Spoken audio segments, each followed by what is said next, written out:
hari yang istimewa. Saya mengucapkan Happy Father's Day untuk seluruh fathers di AFGF Houston. It is my honor and my privilege to share the word of God to all of you, Dad, also every one of you, the whole family. Thank you Pastor Somi, Ibu Mutia yang memberikan mimbarnya buat saya sharing pada hari yang istimewa ini. Juga selamat atas pernikahan anaknya Kenny dan Sarah. So again, Happy Father's Day. Hari ini biarlah firman Tuhan boleh memberkati seluruh jemaat AFGF Houston. Catatan dari ayah. Happy Father's Day buat semua dads di IFGF, semua opa, semua ayah. I just wanna shout out every single dad yang setiap hari banyak sacrifice, begitu banyak pengorbanan untuk keluarga kita masing-masing. Jadi hari ini, like my dad bilang, adalah sesuatu hari yang actually sangat spesial untuk kita berdua. Karena for my dad, aku adalah anak satu-satunya, jadi I am his favorite because there is no other choice. Jadi hari ini salah satu hal yang kita benar-benar, when we were praying into this, waktu kita berdua berdoa, apa sih hari ini hari ayah yang kita benar-benar mau share together as father-daughter duo gitu. Dan salah satu hal yang kita benar-benar mendoakan adalah mungkin some lessons that kita bisa berikan, not me ya, I'm not a dad, I'll never be a dad, tapi dari sosok seorang anak perempuan my dad. Tapi dan selain itu juga kita juga mau sharing sedikit tentang catatan dari ayah. That's the sermon title today, catatan dari ayah. Wow. Tapi ayahnya itu capital A. Kenapa? Karena selain hari ini Happy Father's Day for our dads that are physical di sini, Dad, one of the greatest gifts, salah satu kado terbaik di dunia ini adalah kita semua memiliki a perfect heavenly father. Seorang Bapa di surga yang begitu sempurna. And we want to celebrate the goodness of God as we should every day. Tapi specifically today karena Bapa di surga kita adalah contoh terbaik, the best dad in the universe. Yep, teman-teman para ayah, kita semuanya, ibu atau anak-anak, kita menyadari ya, pada masa pandemik saat ini, seluruh tatanan kehidupan masyarakat sudah pasti berubah, khususnya di dalam keluarga itu, Stes, untuk kita semuanya ya. Dan teristimewa sosial media ini, gadget kita telah mencuri waktu-waktu yang sangat intim di dalam kehidupan keluarga. Bahkan saya terkejut selama COVID-19 ini, sosial media dipakai oleh setiap lapisan umur sangat meningkat. Mereka yang berusia 16 sampai 24 tahun mengalami 58% peningkatan menggunakan sosial media ini. Umur 25 sampai 34 tahun meningkat hampir 50%. Umur 35 sampai 44 tahun meningkat 42% dan seterusnya. Jadi sosial media ini telah merampas keintiman di dalam hubungan keluarga demi keluarga. So, poinnya kita menyadari di setiap age group, regardless umur Anda, lebih banyak semua ngeliatin gadget kita. Samsung, iPhone, atau sering dikatakan smartphone. Saya agak sedikit alergi kalau ini dikatakan smartphone. Kadang-kadang ini menjadi dumb phone. Nah, di zaman sekarang ini, orang lebih senang memperhatikan apa yang ada di phone daripada apa yang ada di depan kita sekarang. Connected yet do disconnected. Terkoneksi tapi somehow lebih kesepian dari sebelumnya. Church, we are in the absent father crisis. Kita bukan hanya mengalami krisis dari pandemik COVID-19, tapi juga krisis ayah-ayah yang tidak hadir. Tanpa ayah, kehidupan dari keluarga, anak-anak ini sangat berbahaya.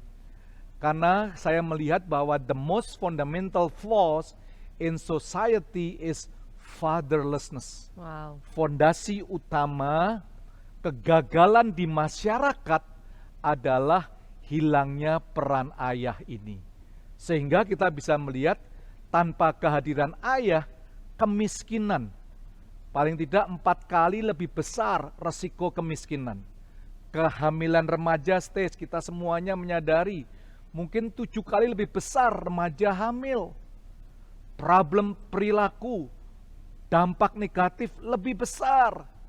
Kesehatan ibu dan anak ya, seringkali 2 kali lebih besar kematian bayi-bayi. Child abuse, kekerasan pada anak. Seringkali anak-anak mengalami atau menghadapi kekerasan, terlibat dalam obat-obat terlarang, kekerasan jalanan sehingga kejeblos penjara, drop out dari sekolah. Ya mungkin salah satu hal itu ya Dad yang you barusan bahas, semua statistik yang sangat it's been around for forever sebenarnya. Mungkin banyak dari kita mikir, oh ini adalah sebuah epidemi yang baru. Ya waktu kita diskusikan statistik tersebut, sebenarnya salah satu hal yang kita diskusiin bareng itu di Alkitab aja contohnya begitu banyak tentang seorang sosok ayah yang mungkin secara job description, secara whatever they're working on, whatever their title atau okupasi mereka itu hebat banget. Tapi sebagai ayah there's a question mark. Kok dia bisa ya menjadi X, tapi sebagai bapak sebenarnya siapa yang dia di luar tidak sama dengan siapa yang dia di rumah. Dan itu adalah salah satu hal yang I think this is something that we need to talk about more. Satu hal yang kita harus lebih bahas, because realitasnya mungkin kita bisa lihat salah satu our favorite Bible character sebenarnya adalah Daud. Karena Daud itu ya, kalau misalnya kita lihat di Alkitab maupun di Old Testament, di Kejadian Lama ataupun Kejadian Baru, cara the Bible deskripsi Daud ini adalah man after God's own heart, atau benar-benar lelaki yang mengejar terus hati Tuhan.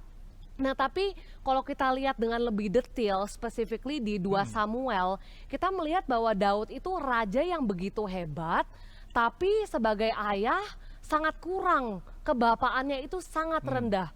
Nah di 2 Samuel 13, let's all turn there together, kita semua buka bareng ya. Di 2 Samuel 13, cerita konteks dari 2 Samuel 13 ini adalah putra Daud, Amnon, memperkosa adik tirinya si Tamar. Hal yang sangat memalukan baginya dan merupakan pelanggaran terhadap hukum Musa. Karena berbohong dengan saudara perempuannya sendiri. It's incestuous, it's disgusting.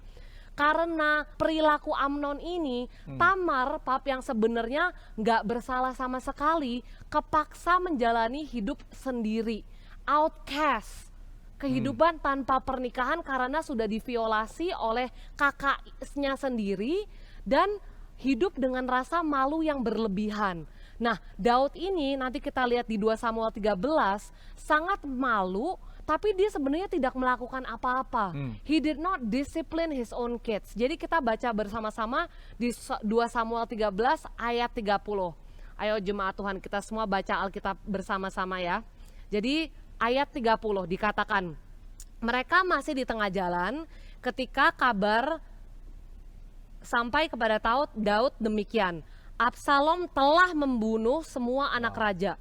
Tidak ada seorang pun dari mereka yang lolos. Lalu bangunlah raja, dikoyakannya pakaian dan berbaring di lantai, dan semua pegawainya yang hadir padanya menggoyahkan pakaian mereka. Maka berbicaralah Yonadab, anak Simea kakak Daud, dan katanya, janganlah tuanku menyangka bahwa semua orang muda-muda anak-anak raja itu telah dibunuh. Ternyata hanya Amnon yang mati, sebab hal itu telah terlihat pada air muka Absalom sejak Amnon memperkosa Tamar adiknya. Jadi janganlah tuanku raja menaruh pikiran dalam hatinya bahwa semua anak raja itu sudah mati, sebab hanya Amnon yang mati. Wow, itu sangat tragis banget sih Dad, karena apa yang kita bisa lihat ini, saudara laki-laki Tamar dan putra kesayangan Daud, Absalom ini, karena Daud itu tidak mendisiplinkan Amnon yang seharusnya dihukum setelah basically dia rape his own sister. Absalom sendiri take it into his own hands. Absalom ini membalas dan membunuh Amnon karena what he did. Ingat, jadi Daud sebagai raja ini bertanggung jawab harusnya untuk menegakkan hukum di rumahnya sendiri dalam kasus putranya. Tetapi sekarang dia harus menangani not only pemerkosaan anak perempuannya si Tamar, tapi juga pembunuhan.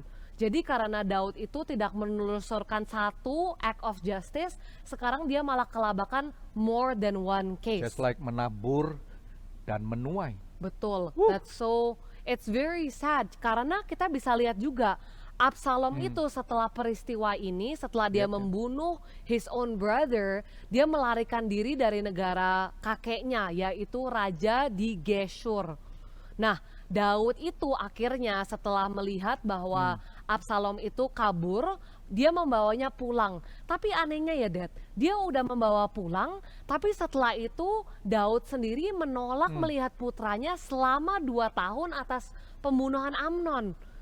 Padahal pada dasarnya dia harusnya diadilkan dengan justice. Nah ini kan perhatikan hukum kan terberat yang bersedia diberikan Daud kepada Absalom adalah seperti gimana dia sendiri diperlakukan oleh ayahnya sendiri, Dad. David's own dad, Jesse. Dia diem-dieman gitu. Instead of doing justice, instead we ignore. There's a lack of presence, ada kekurangan kehadiran seorang sosok ayah. Daud kemudian setelah itu kita bisa lihat di cerita 2 Samuel 14, dia mengampuni Absalom tetapi tidak memberikan keadilan atas pembunuhan saudaranya sendiri. Padahal hukum perjanjian lama udah jelas tentang kasus ini. Nah, Absalom karena tidak ada tidak ada keadilan, udah 2 kali nih si Daud itu tidak manage his house. Absalom karena saking keselnya tidak melihat pengampunan ayahnya itu sebagai berkat. Malah apa yang Absalom melakukan, dia sendiri memimpin persengkongkolan melawan ayahnya sendiri. Yang diabaikan Daud ketika pemuda itu memenangkan hati rakyat dengan mengeritik pemerintah ayahnya. So he rebel against his own father in his kingship. Tindakan tersebut menyebabkan perang saudara di mana begitu banyak yang terbunuh, including Absalom. Dan ini kita bisa lihat di 2 Samuel 15 sampai 18. So Stis, luar biasa ini ya. Teman-teman, kita menyadari the lack atau kurangnya present kehadiran ayah, dan ayah yang tidak mau mendisiplinkan anaknya akhirnya menyebabkan penderitaan, bahkan kematian. Masih ingat nggak Stis, kapan papa terakhir mendisiplin kamu? Hampir nggak ke US guys. Yeah, there you go. Udah. You can tell the story if you want. Not necessary. Grace. Anugerah. So, para ayah, pelajaran pertama yang saya pelajari sendiri ya, as I've been a father dalam hari yang spesial ini, sebagai bapak, sebagai ayah ya. Yang pertama, yuk be present and spend time. Selalu hadir dan invest waktu. Para ayah ingat nih, Anda bisa mendelegasikan banyak hal, namun Anda nggak bisa mendelegasikan fatherhood.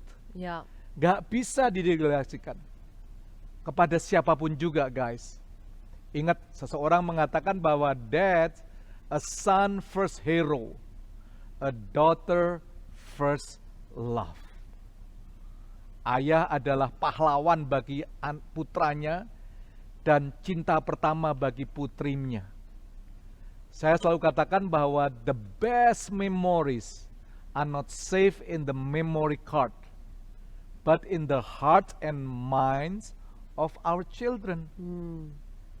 Saya membaca dalam sebuah survei ya, dikatakan bahwa para ayah diperkirakan spend time dengan anaknya 15 sampai 20 menit per hari. Kata mereka tuh Stis, pada waktu anaknya dikasih mikrofon, ternyata hanya 37 detik per day. Anda bisa baca dalam buku Great Dads. Ketika anak-anak remaja stres, mereka ditanya kemana mereka mencari bantuan selagi krisis.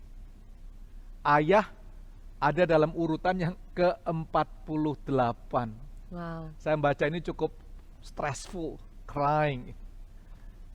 Hanya 4% gadis-gadis remaja bisa merasa aman cerita pada ayah mereka tentang masalah yang serius.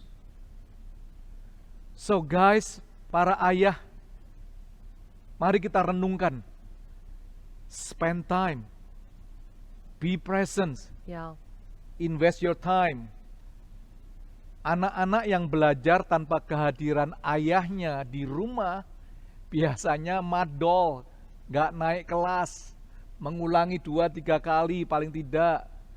Jadi jelas sekali involvement para ayah membuat anak-anak Anda mungkin bisa mendapatkan nilai A. It's very obvious, sangat jelas sekali. Betul nggak, Stes?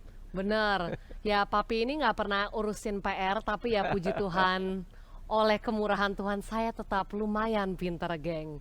Oke. Jadi salah satu hal mungkin yang, as dads mungkin kadang-kadang gitu ya, salah satu hal yang, when I was growing up, waktu aku, getting older and older, dulu itu aku sering bete karena setiap kali aku waktu pergi ke kuliah, papi sama mami tuh hobinya telepon 2 kali sehari. Pokoknya sometimes nggak ada topik sebenarnya yang dibahas, cuman dia tanya, oh makan apa hari ini, atau oh lagi ngapain, padahal lagi belajar. Jadi emang tugas anak itu mempersulit untuk ayah dan ibu untuk telepon. Jadi kadang-kadang kalau dia FaceTime aku suka reject. Nanti ada game yang tanya, Dad, ada banyak hal nggak yang I didn't tell you? Nah itu salah satunya, I like to secretly reject his phone call. Oh my Tapi sekarang, now that I'm older, now that I'm about to get married, wah, his biggest wish come true is for me to be married.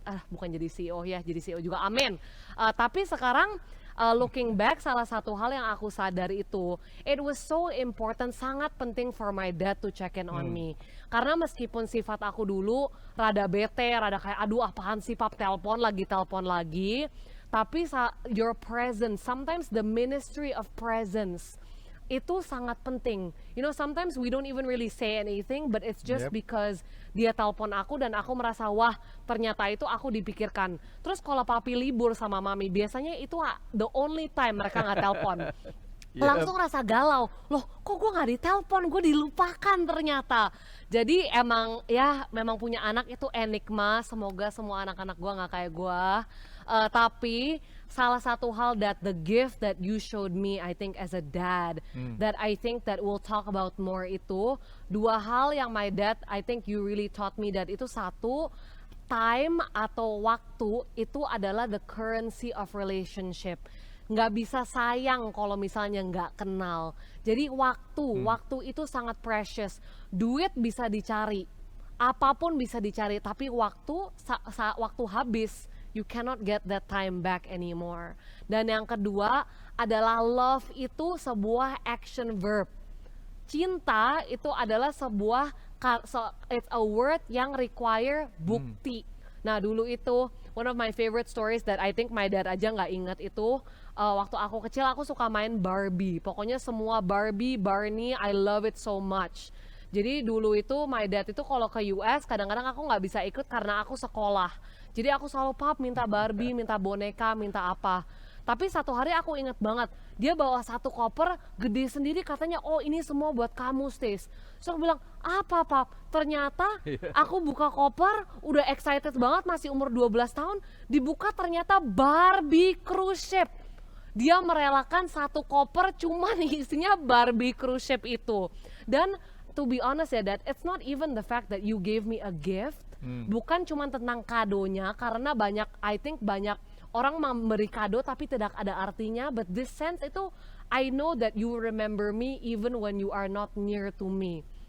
So I'm super grateful gitu, dan itu mungkin salah satu hal that I would encourage, aku bener-bener encourage all dads. Mungkin anak-anak we don't really show it that kita appreciate kalau ditelepon, kalau dikasih apa. Tapi sekarang seperti my dad bilang, I'm being a part of that 4%.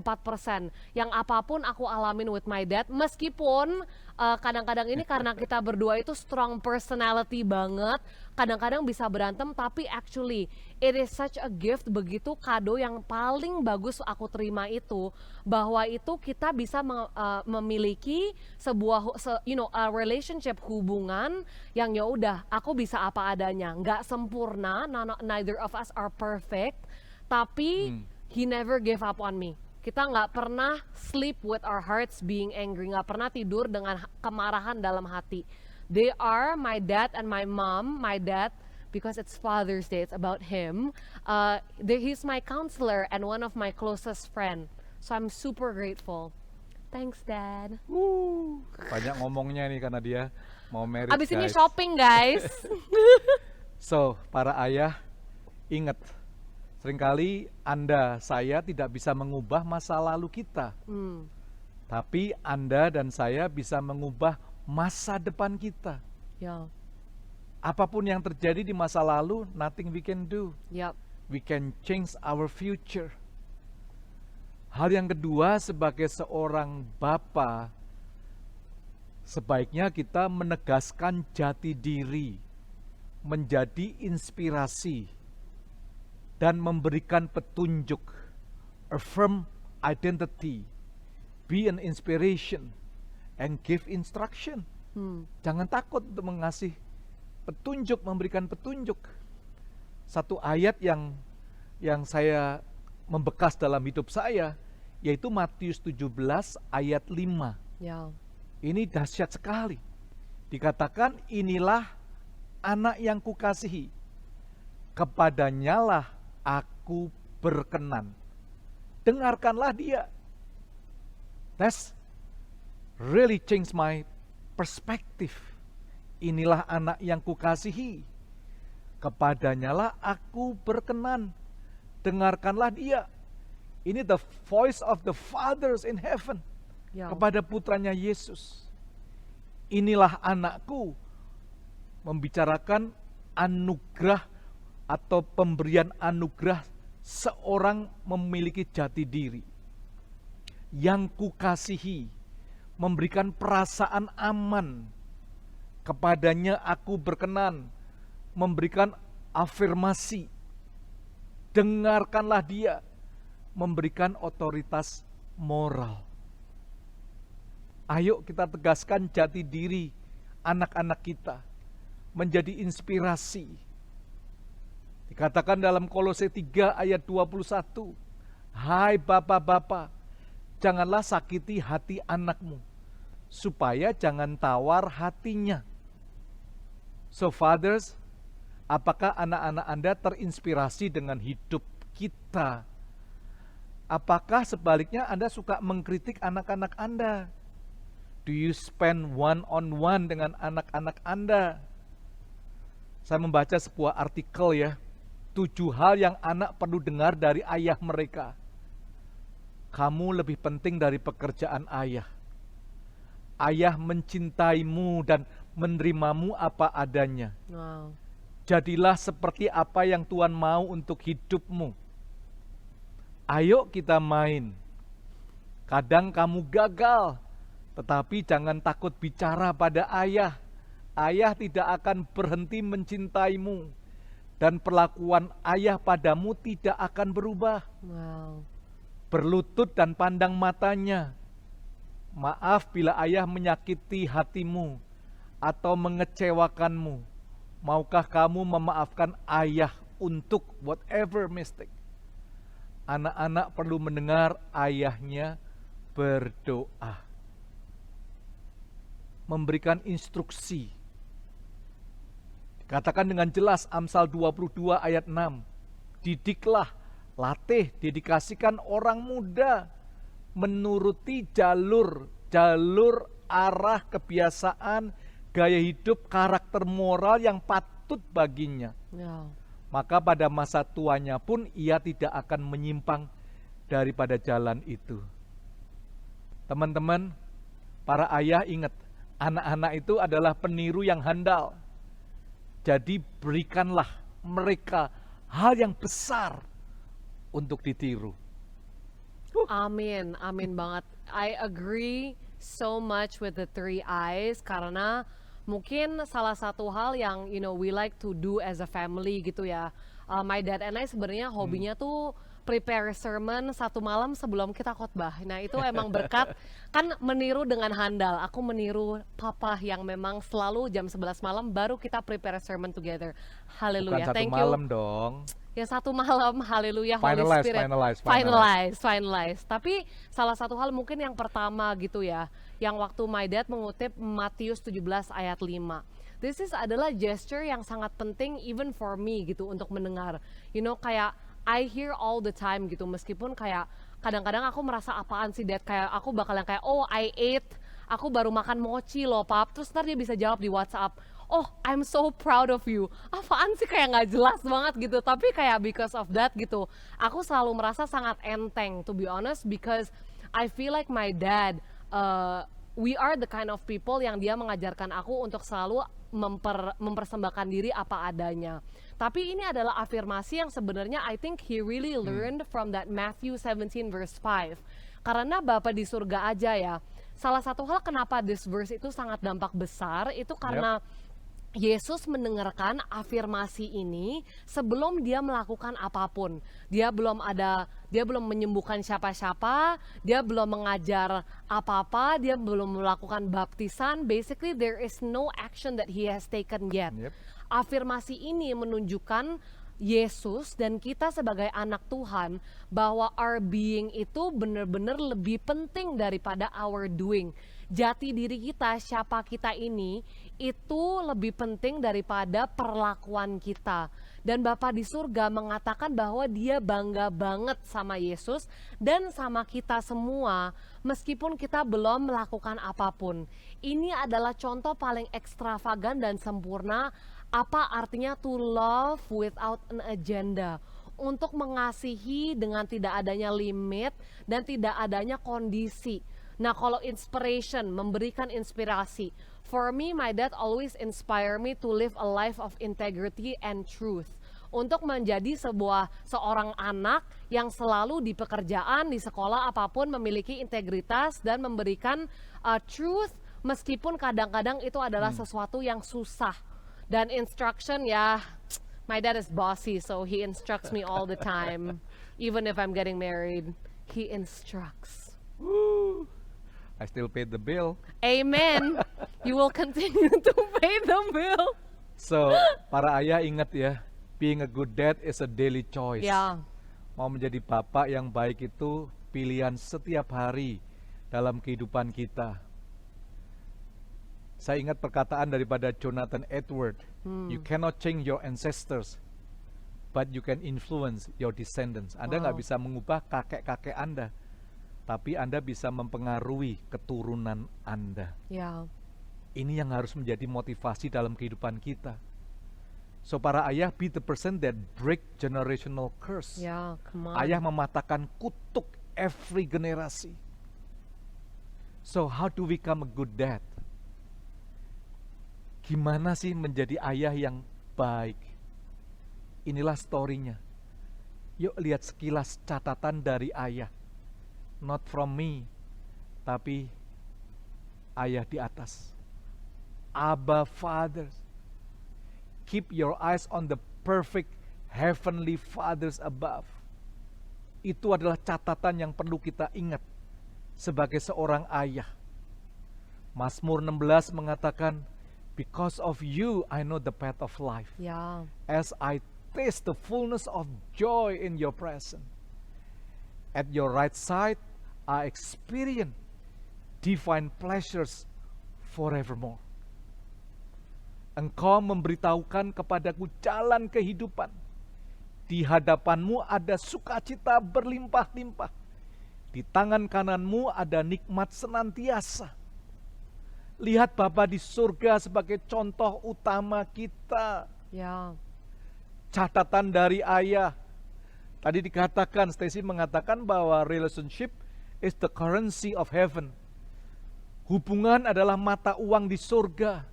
Ya. Ya kan Stacy? Trinity, hubungan ketat paling sempurna, Bapa, Anak, dan Roh Kudus. Ya.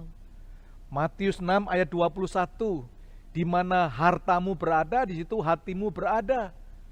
Harta equal dengan time, duit bisa dicari, tapi waktu, tadi Stacy mengatakan kalau sudah pas ya pas. Ya.